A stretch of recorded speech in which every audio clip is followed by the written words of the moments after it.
नमस्कार दोस्तों, स्वागत है आपका सीपी स्मार्ट क्लासेस में। दोस्तों, आज के इस वीडियो में रोजगार से संबंधित खबरों पर चर्चा करेंगे। तो सबसे पहले शिक्षक भर्ती की बात करते हैं। देखिए, यहाँ पे लिखा हुआ है कि कट ऑफ से अधिक अंक पर भी साक्षात्कार के लिए नहीं बुलाया।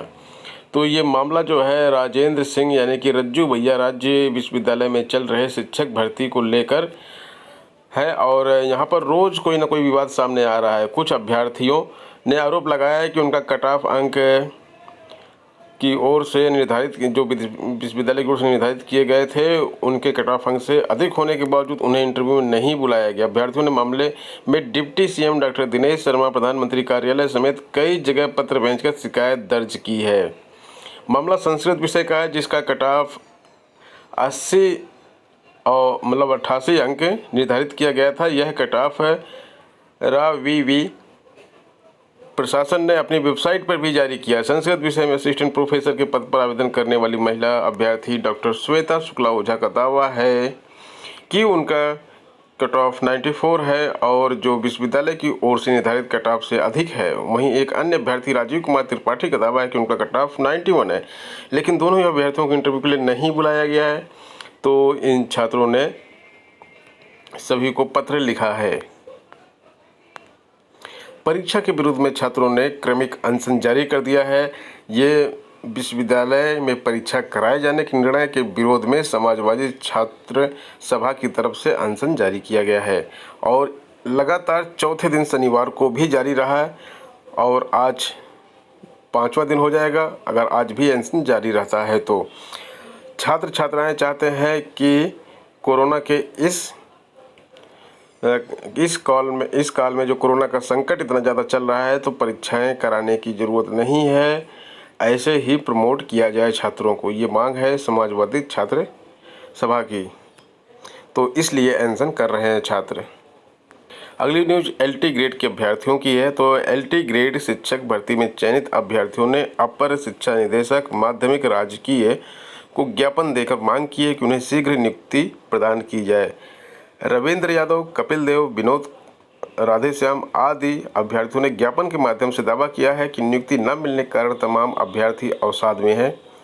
उनकी आर्थिक स्थिति ठीक नहीं है। 2 अभ्यर्थी आर्थिक तंगी के कारण इलाज नहीं करा सके और उन्होंने दम तोड़ दिया। अभ्यर्थियों की मांग है कि अभिलेख सत्यापन के दौरान ही 13 विषयों में चयनित 4000 से अधिक अभ्यर्थियों को नियुक्ति प्रदान की जाए। दोस्तों, इस मुद्दे को मैं भी कई बार उठा चुका हूं। जो लेटर इन लोगों ने लिखा था, उस लेटर को मैंने पढ़ के सुनाया था आपको, और जो 2 विषय का रिजल्ट नहीं जारी किया गया है, उस मुद्दे की भी बात करता रहता हूं।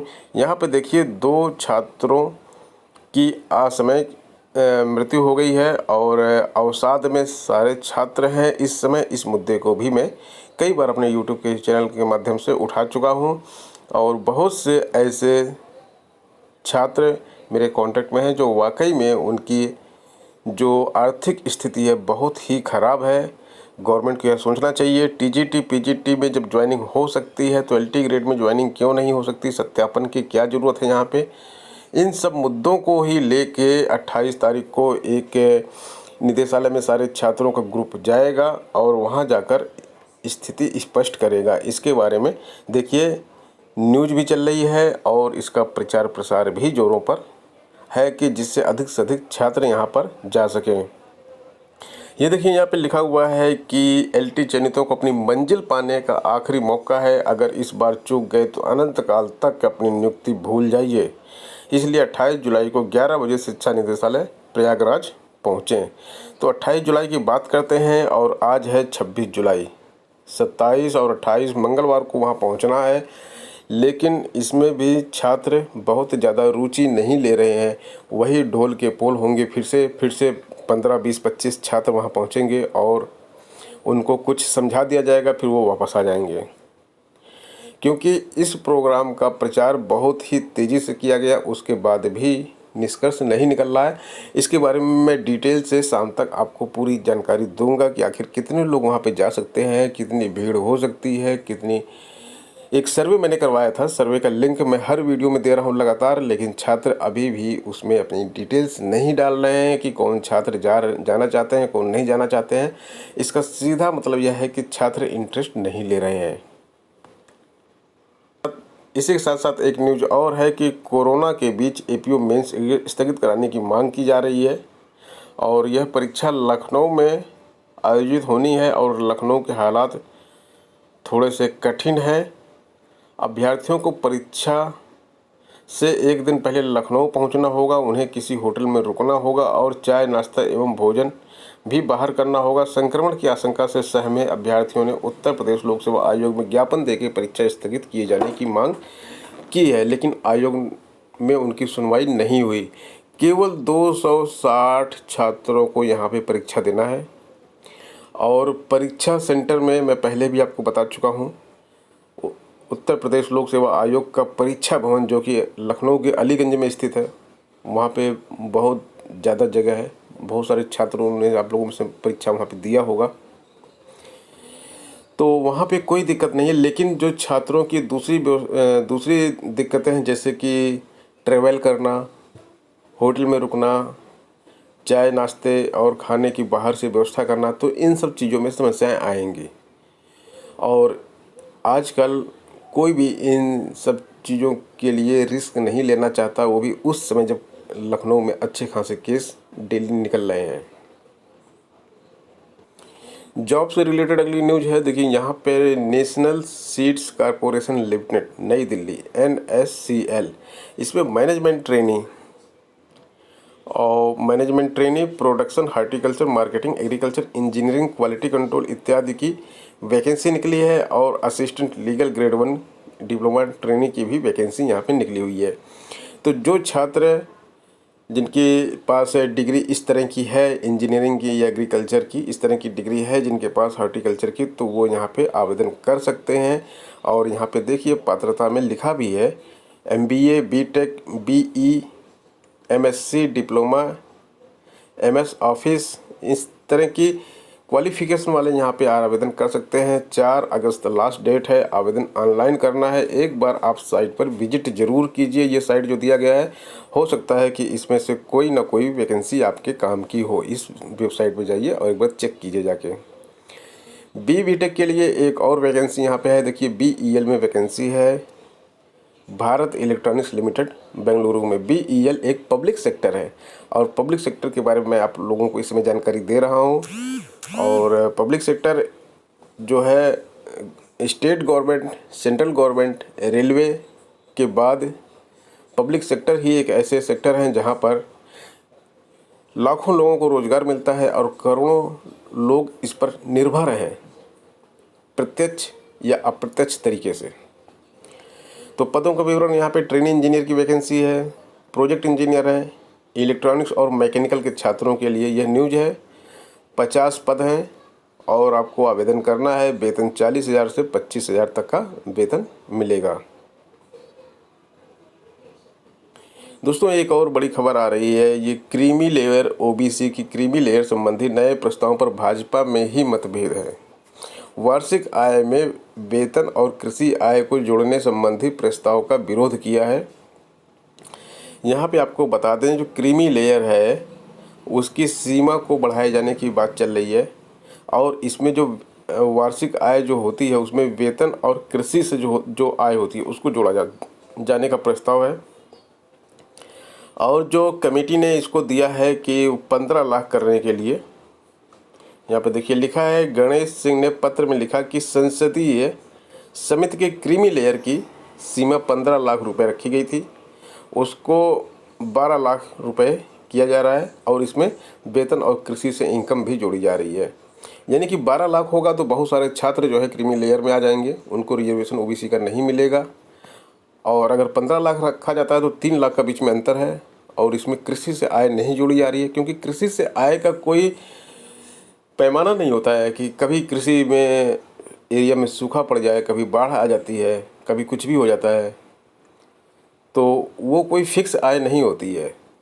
तो इससे जो है बहुत से छात्र क्रीमी लेयर के बाहर हो जाएंगे। अब इसका विरोध करने के लिए जो गणेश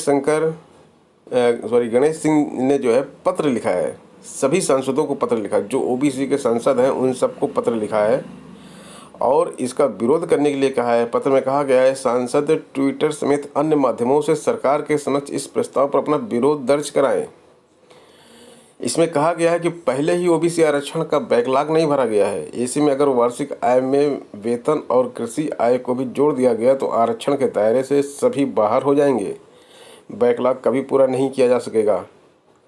सहयोगी दल भी इससे नाराज़ है, एनडीए के, और जिसमें कि अपना दल की राष्ट्रीय अध्यक्ष अनुप्रिया पटेल भाजपा से शीघ्र शीर्ष नेताओं से बात करने की बात करती हैं कि इस संबंध में बात की जाएगी। और दूसरी तरफ आजसू के सांसद सीपी चौधरी ने भी इस प्रस्ताव का विरोध किया है। तो ये है, और भाजपा में भी इसमें हलचल है। 134 ओबीसी सांसदों को पत्र भेजा गया है।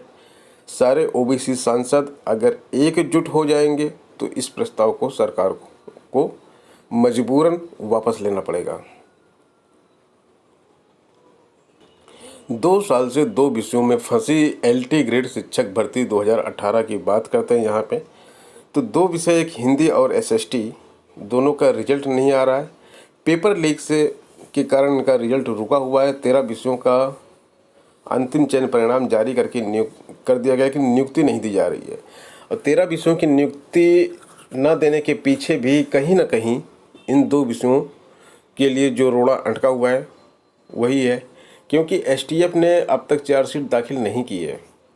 प्रतियोगियों को उम्मीद थी कि 13 विषयों में चयनितों की नियुक्ति प्रक्रिया पूरी होने के बाद हिंदी और एसएसटी के रिजल्ट जारी हो जाएंगे, लेकिन आयोग की चुप्पी से सभी परेशान हैं। हालांकि आयोग आरओ 2016 की प्रारंभिक परीक्षा पेपर लीक मामले के कारण ही निरस्त कर चुका है। अब परीक्षा दोबारा होना है। इसमें से हिंदी में 1433 और सामाजिक विज्ञान में 1854 पद हैं। सभी को पेपर लीक मामले में एसटीएफ की चार्जशीट दाखिल होने का इंतजार है, क्योंकि एसटीएफ की चार्जशीट दाखिल होने के बाद अध्यक्ष ने बोला है कि रिजल्ट जारी किया जाएगा। प्रधानाचार्य भर्ती 2011 के कुछ मंडलों के जल्द आएंगे परिणाम। 2013 की प्रधानाचार्य भर्ती जो है लटकी हुई है। इंटरव्यू कब होगा ये तय नहीं हो पा रहा है। चयन बोर्ड की ओर से वर्ष 2013 में भी 634 पदों पर प्रधानाचार्य चयन के लिए आवेदन मांगे गए। इन पदों पर चयनित होने के लिए 1521 ने दावेदारी की। इस भर्ती में अभी तक आवेदनों की छंटनी का कार्य पूरा नहीं हुआ है, इसलिए साक्षात्कार लटका है। इंटरव्यू कब शुरू होंगे कुछ पता नहीं। 2013 और हम चल रहे हैं 2020 में। तो ये है सरकार की प्राथमिकता शिक्षा के लिए और रोजगार के लिए। बेसिक शिक्षा परिषद के सचिव को नोटिस जारी किया गया है। बात कर लेते हैं 68,500 की शिक्षक भर्ती की। तो सचिव बेसिक शिक्षा परिषद विजय शंकर मिश्र प्रयागराज को अवमानना का नोटिस जारी किया है। उनसे कोर्ट के आदेश का पालन नहीं करने पर 4 सप्ताह में स्पष्टीकरण मांगा गया। पूछा है कि क्यों न उनके विरुद्ध अवमानना कार्रवाई की जाए। यह आदेश न्यायमूर्ति MC त्रिपाठी ने सुमित कुमार की अवमानना याचिका पर दिया है। 68,500 शिक्षक भर्ती में अधिक मेरिट वालों की उपेक्षा कर कम मेरिट वाले अध्यापकों को उनकी पसंद के जिलों में नियुक्ति दे दी गई, जिससे हाईकोर्ट में याचिका दाखिल कर चुनौती दी गई है। तो ये जो 68,500 का बवाल है ये थमने का नाम नहीं ले रहा है, और इसी की आड़ में 69,000 शिक्षक भर्ती में आरक्षण के नियमों की धज्जियाँ उड़ाई गई हैं, और छात्रों की सीटें, रिजर्व कैटेगरी छात्रों की सीटों पर जनरल कैटेगरी छात्रों को या अन्य रिजर्व कैटेगरी के छात्रों को भर्ती किया गया जाने के लिए रिजल्ट निकाला है, ऐसा छात्र आरोप लगा रहे हैं। छात्रों का आरोप है कि MRC की आड़ में ही 69,000 शिक्षक भर्ती में सब गड़बड़ की गई है। तो दोस्तों खैर ये थी आज की सारी खबरें रोजगार से संबंधित हैं जो आपके विद्यार्थी जीवन के लिए उपयोगी हैं। उम्मीद है वीडियो आपको पसंद आया होगा। वीडियो को लाइक और शेयर कर दीजिएगा, और चैनल को सब्सक्राइब कर लीजिएगा, जिससे आपको इस तरह की अपडेट समय पर मिलती रहे। मिलते हैं नेक्स्ट वीडियो में नई अपडेट के साथ। धन्यवाद।